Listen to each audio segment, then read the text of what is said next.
¿Qué tal?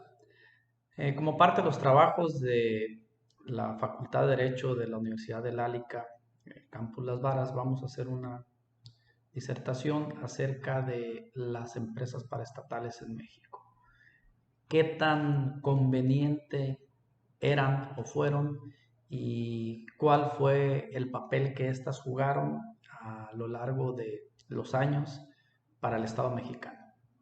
Iniciaremos con una breve introducción tocante al concepto de paraestatal o hacia dónde o qué quiere decir la empresa paraestatal. Una empresa paraestatal es una empresa donde el Estado, en este caso el Estado mexicano, tiene una participación, ya sea mayoritaria o minoritaria, pero tiene injerencia el Estado mexicano o el gobierno en dichas empresas. Eh, estas empresas, ¿cómo fueron creadas? ¿Cuál fue su origen y cuál fue su justificación? Posterior a la Revolución Mexicana de 1910, como parte del fenómeno social que se da para procurar generar los equilibrios, la igualdad y el crecimiento del pueblo mexicano, de la nación como tal, posterior a ello, insisto, en 1917 inicia el proceso de transformación del objeto que fue el movimiento social de la revolución. Entonces vamos a clasificar por etapas de lo que vendría siendo la concepción de las empresas paraestatales. Insisto, en 1917, con la Constitución de 1917 y la modificación, la creación de la Constitución, se dan o se inician estos cambios. La primera etapa, diríamos que sería de 1920 a 1940, cuando se empieza a hacer la planeación de todo esto, la creación de los cambios tan anhelados que fueron los elementos principales para el movimiento revolucionario. En 1933 inician los cambios profundos, lo que sería la creación del Consejo Nacional de Economía. Esto es, inicia todo un proceso de planeación y transformación de lo que sería el gobierno mexicano, sus planes y estrategias para conseguir el desarrollo y los equilibrios en cuanto a la igualdad de las clases sociales. Un fenómeno importante, un suceso importante se da en 1938, el 18 de marzo, con la expropiación petrolera a cargo del entonces presidente, el general Lázaro Cárdenas.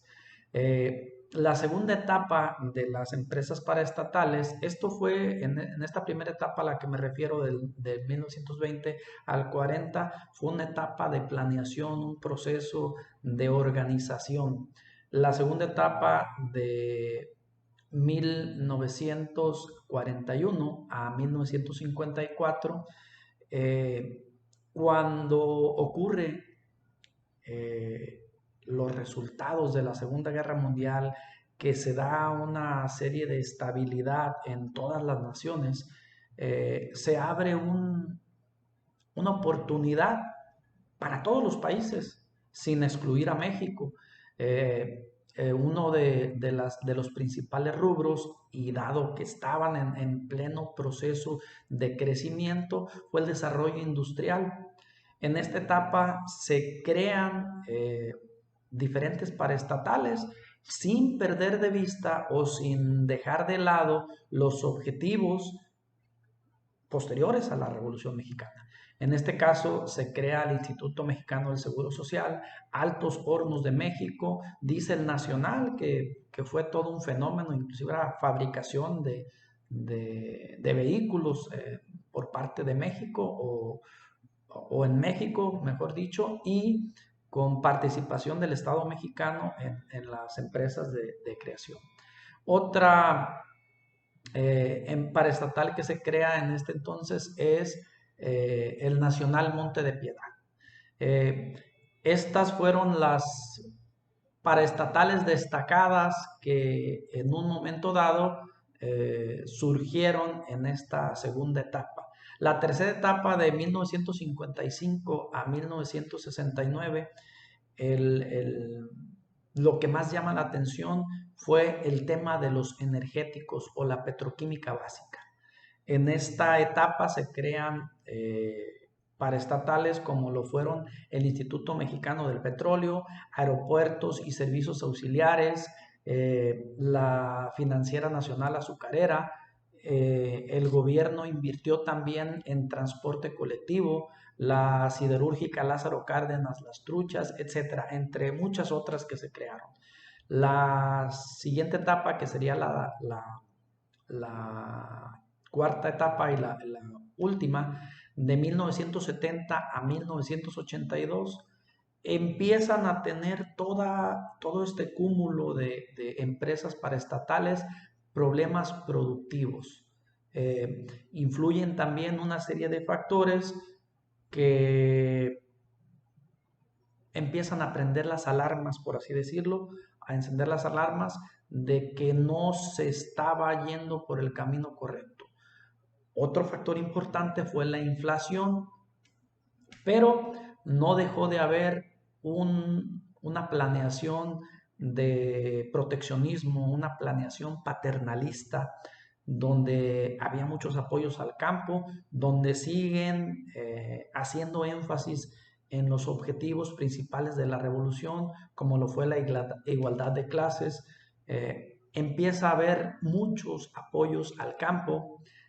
Otra de las empresas o algunas de las empresas que se crearon en esta etapa fue la CONASUPO, el Banrural, la CORED, el Infonavit, entre otras, y una nacionalización de la banca que se da en el año de 1982.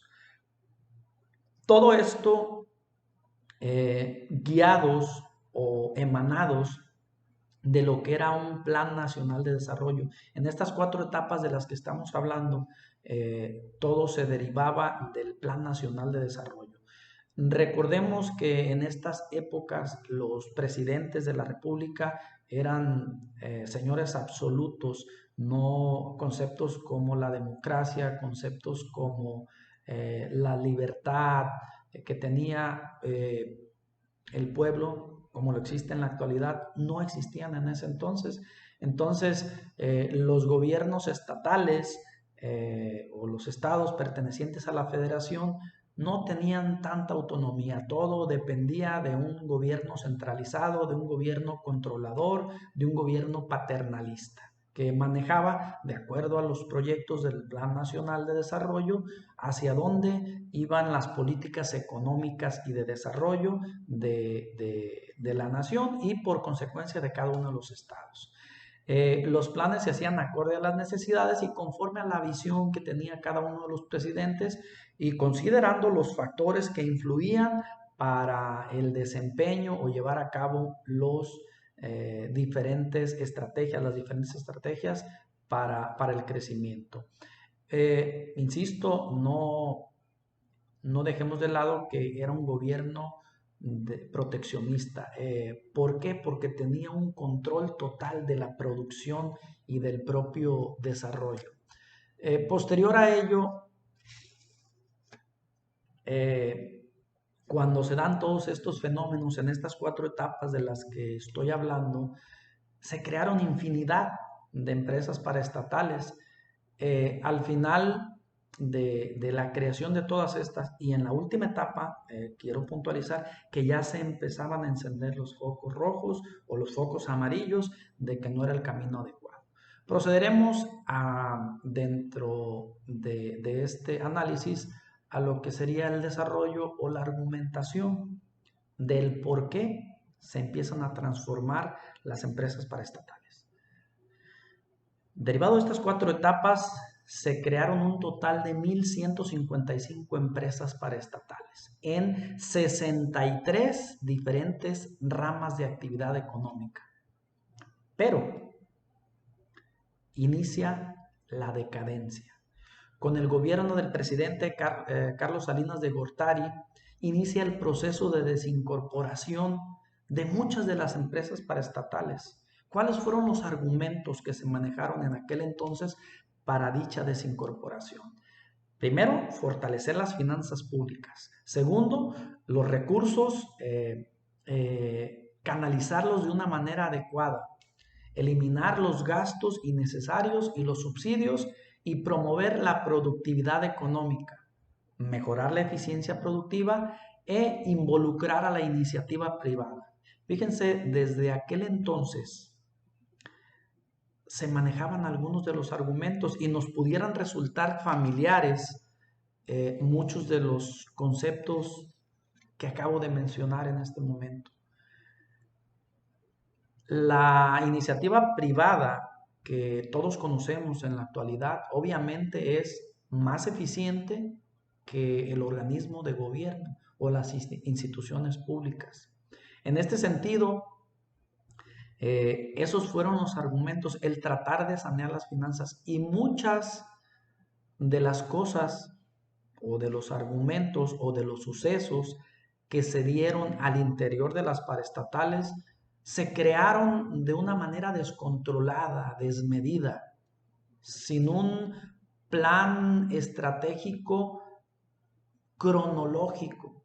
De acuerdo a las necesidades y oportunidades que se iban presentando, se iban creando empresas paraestatales y pareciera más un tipo de gobierno socialista donde el Estado es el propietario y dueño absoluto de todo, que un modelo capitalista. En fin,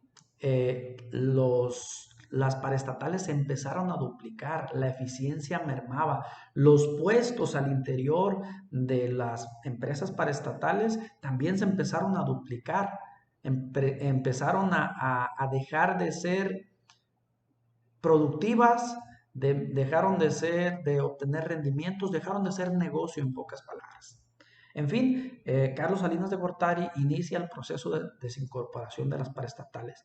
Y Carlos Salinas de Gortari, como presidente y con estos argumentos que aparentemente sonaban lógicos, hacían sentido, vendió un total de 155 empresas, de las cuales 133 empresas el Estado mexicano tenía participación mayoritaria y 22 empresas tenía participación minoritaria.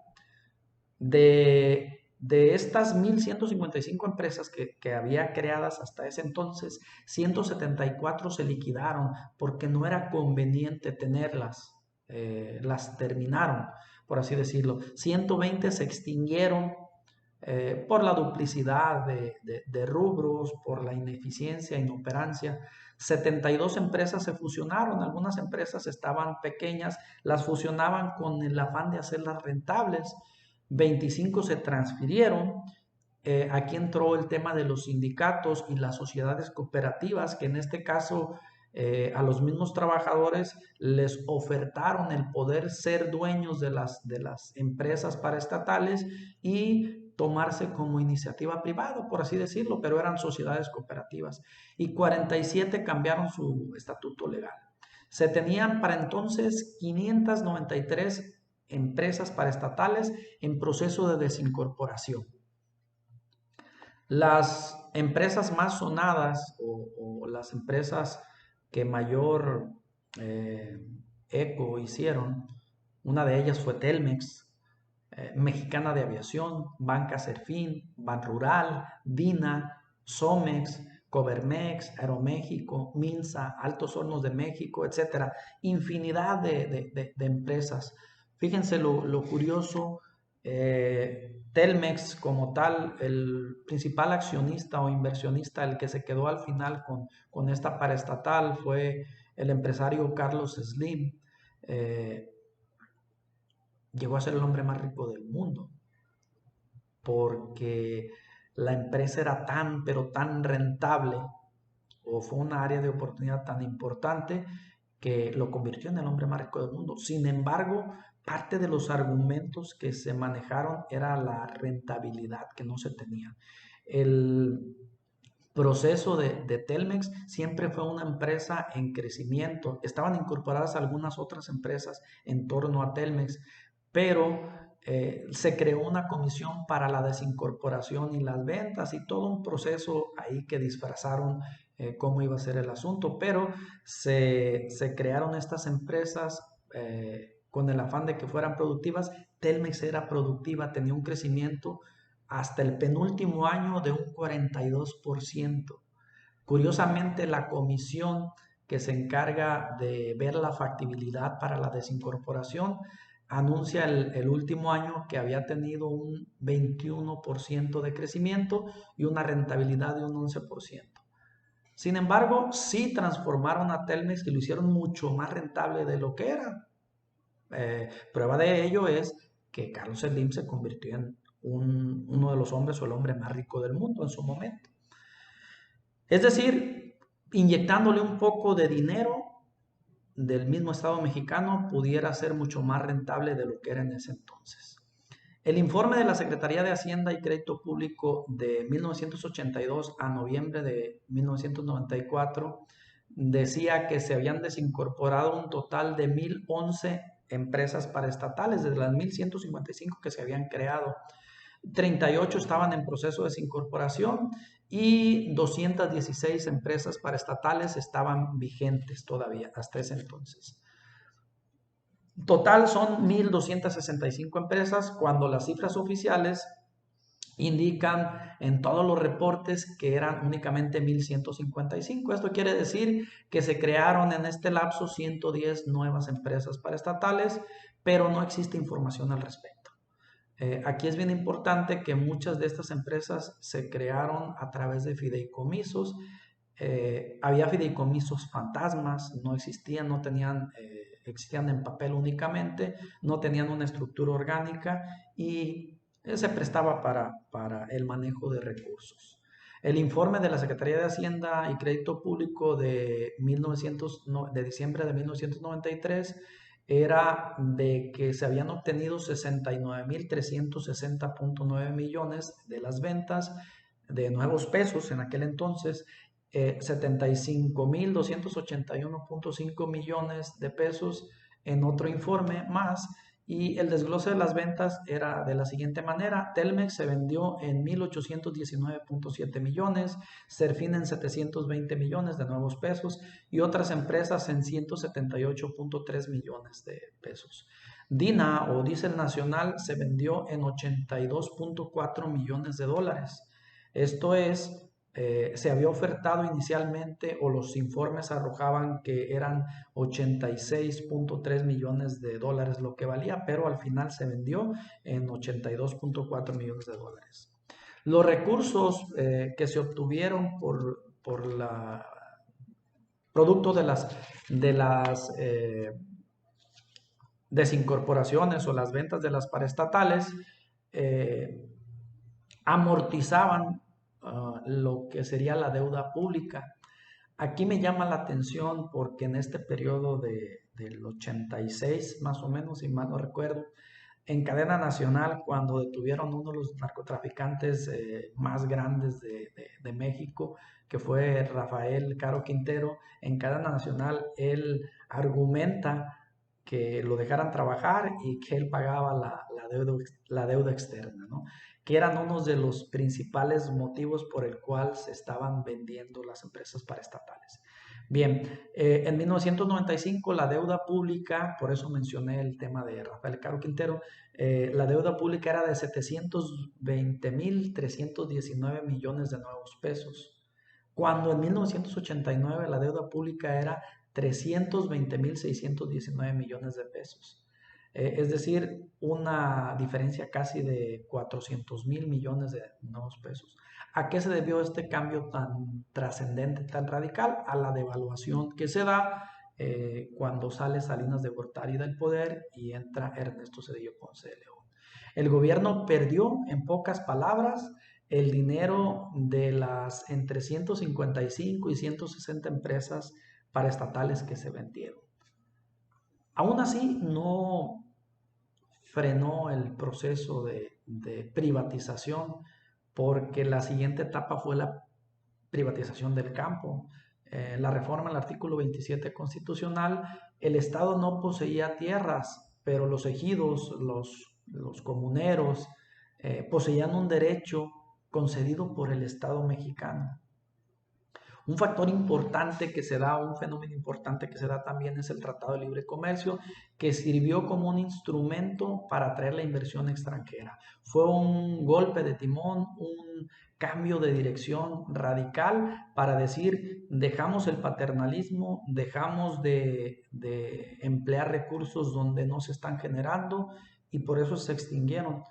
Aquí existe una controversia y habrá diferentes maneras de pensar en torno a qué tan importante hubiera sido conservarlas o dar la apertura, que eso lo mencionaré en los puntos de las conclusiones. Bien, el Tratado de Libre Comercio también sirve de libre paso para el capital extranjero. Se da también la reforma al artículo 28 constitucional que precedió al proceso de la nacionalización de la banca. Esto sigue México teniendo lo que es la acuñación de moneda y los billetes como parte de las paraestatales. Bueno, eso fue lo que sería el desarrollo desde la historia, el nacimiento y el crecimiento hasta la venta de las paraestatales. Vamos al tema de las conclusiones. Era importante obtener una manera diferente de trabajar. Yo en lo personal soy de los convencidos que los cambios que se dieron con la apertura al extranjero de México en el periodo de Carlos Salinas de Gortari fueron buenos.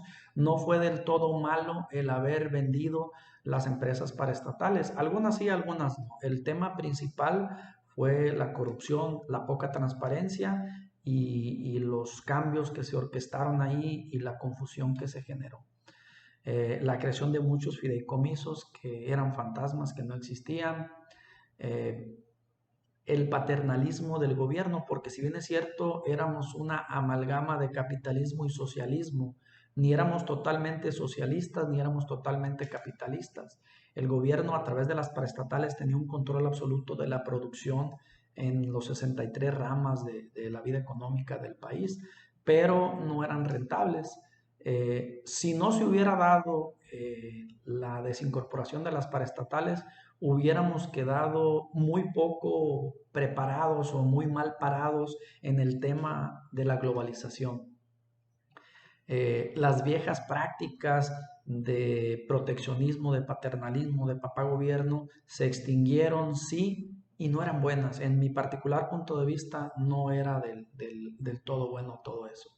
La igualdad en cuanto a la competitividad con la globalización es muy importante, nos hubiera, repito, dejado mal parados en todo esto y hubo cosas interesantes como lo fue la certidumbre jurídica para la inversión, para atraer los capitales extranjeros para invertir. Hoy por hoy quisiera yo puntualizar dos cosas. Uno de los rubros más importantes que tiene el país como tal, eh, desde luego es el petróleo, pero al día de hoy, 21 de abril del 2020, los precios del petróleo están por los suelos. Estamos en medio de una pandemia que paralizó al mundo entero, por lo tanto el consumo de gasolina es muy, muy bajo y los precios del petróleo bajaron. Por eso bajó el precio de la gasolina también, no en 75 países, no únicamente en México. Nuestra economía siempre fue basada o fincada en el tema del petróleo.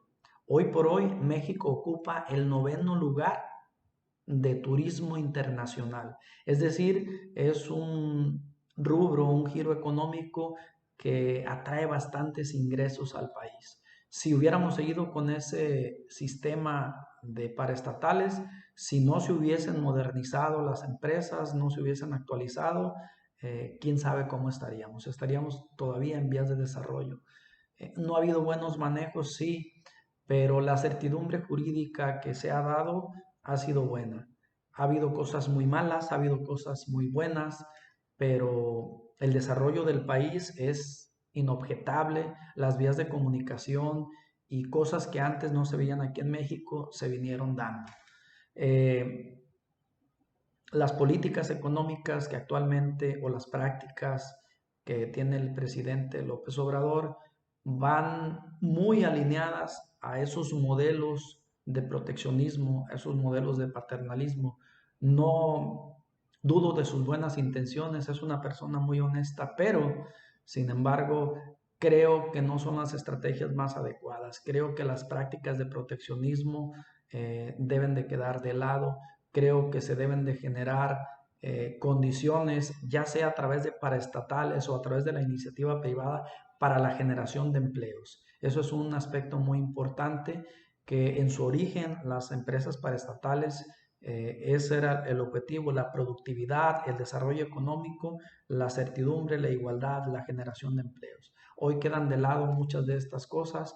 Hoy queda una gran parte de la población en unos niveles de pobreza que es un lastre que se ha venido cargando durante muchos años.